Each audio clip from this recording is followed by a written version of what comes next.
अस्सलाम वालेकुम वरहमतुल्लाहि वबरकातुह। बिस्मिल्लाहिर रहमानिर रहीम।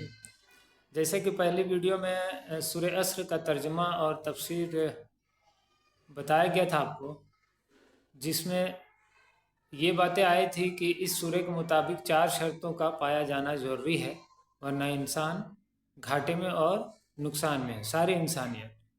और 4 शर्तें क्या है? पहली शर्त यह है कि उसको ईमान लाना ज़रूरी है।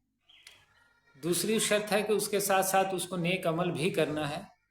और तीसरी शर्त यह है कि एक दूसरे को हक़ की तरफ बुलाना है, हक़ की बातें दूसरे को बतानी है। और चौथी शर्त यह है कि जो है सब्र से काम लेना है, किसी तरह की कोई परेशानी आई तो सब्र के साथ काम लेना है।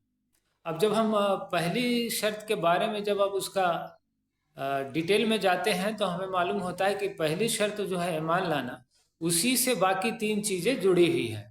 अगर मेरा ईमान सही रहेगा तो बाकी चीज़ें अपने आप होने लगी। तो कुल मिलाकर जो है हमारा ईमान सही होना चाहिए। अगर हमारा ईमान सही है तो हम नेक अमल भी करेंगे, अगर ईमान सही नहीं है तो नेक अमल नहीं करेंगे। ईमान सही है तो लोगों को हक़ की तरफ बुलाएंगे और सब्र से भी काम लेंगे।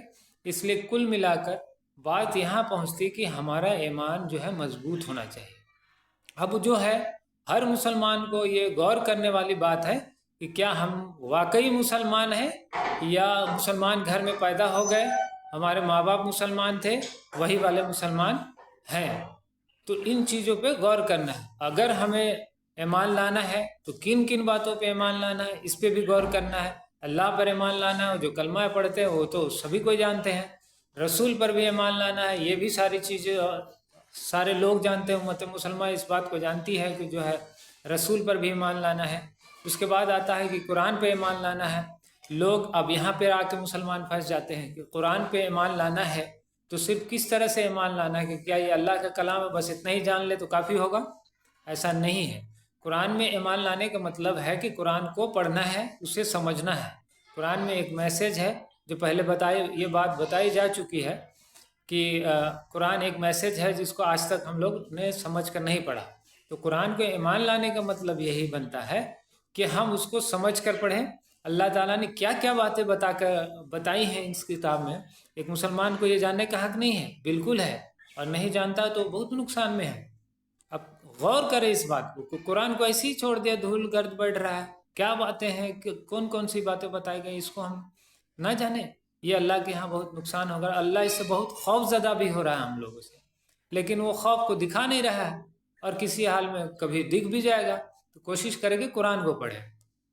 और फिर हमें मरने के बाद दोबारा ज़िंदा किया जाना है, इस बात पर भी ईमान लाना है।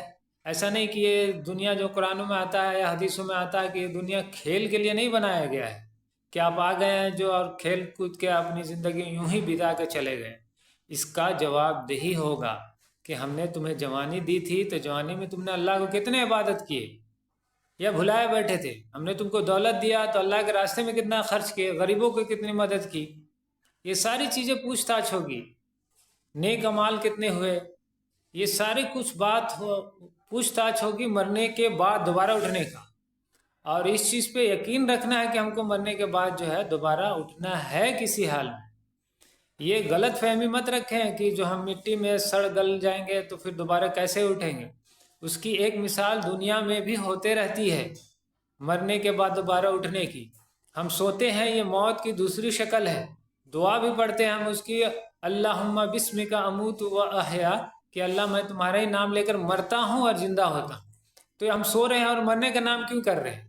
ये मौत की दूसरी शक्ल है। हम बिस्तर में सोते हैं, सुबह जब उठते हैं तो हमें हमारा बिस्तर मिलता है, तकिया मिलता है, घर दरवाज़ा टेबल वगैरह सब मिलता है। लेकिन मौत एक कुछ घंटे की नींद है जो हम मौत के शक्ल में मुझे आएगी। और जब हम वहाँ जब आँख खुलेगी तो वो बिस्तर, वो तकिया, वो गद्दा ये हमें नहीं मिलेगा। वो अंधेरा कोठरी होगी जो कब्र के शक्ल में होगी, वहाँ फिर सारे पूछताछ होगी। ऐसा कोई अनहोनी चीज़ अल्लाह ताला नहीं करने वाला है।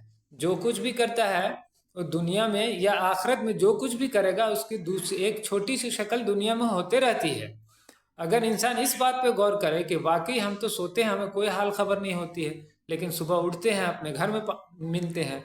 इसी तरह मौत आएगी हमको एक सो जाएंगे कुछ घंटे के लिए, लोग हमें कब्र तक पहुंचा देंगे, वहाँ पे नींद खुलेगी, वहाँ पे आँख खुलेगी, तो हमें घर वाले नहीं मिलेंगे, हमारा बिस्तर नहीं मिलेगा। तो ये है, तो हमको मरने के बाद दोबारा जिंदा किया जाना है, इस बात पे भी यकीन रखना है। फिर फरिश्तों पे होता है कि फरिश्तों पे मान लाना, फरिश्ते हैं इसको भी मानना है कि जो है हमें फरिश्ते दिखाई नहीं देते हैं, लेकिन कुरानों में हदीसों में ये बात है कि अल्लाह के फरिश्ते हैं, तो इसको मानना है। गैब की बातों में मानना है, यानी छुपी हुई चीज़ों को बातों में मानना है, जैसे जहन्नम है, जन्नत है, ये हमको जो अपने अमाल को देखने के बाद एक रिजल्ट के तौर पर हमें जो जन्नत और जहन्नम का फैसला सुनाया जाएगा। अल्लाह नहीं दिखता है, छुपी हुई चीज़ है, लेकिन है, इस बात को 100% मानना है।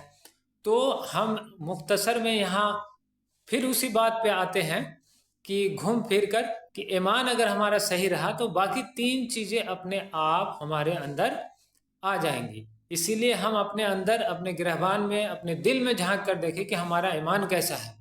हमने शुरू में जो कलमा पढ़ लिया था बचपन में, हमारे माँ बाप ने सिखाया था, वही कलमा पढ़कर वैसे ही रह गए हैं तोते की तरह रट कर, या उस कलमे के अंदर की बातों को हम जानते हैं और अल्लाह ने क्या कहा है, किस तरह कहा है, ईमान का क्या मतलब है, इस चीज़ हमारे अंदर आया है या नहीं, या माँ बाप से जो अकीदे के तौर पर जो ईमान मिला है, अकीदे के तौर पर जो है मुसलमान बने हैं, वही है।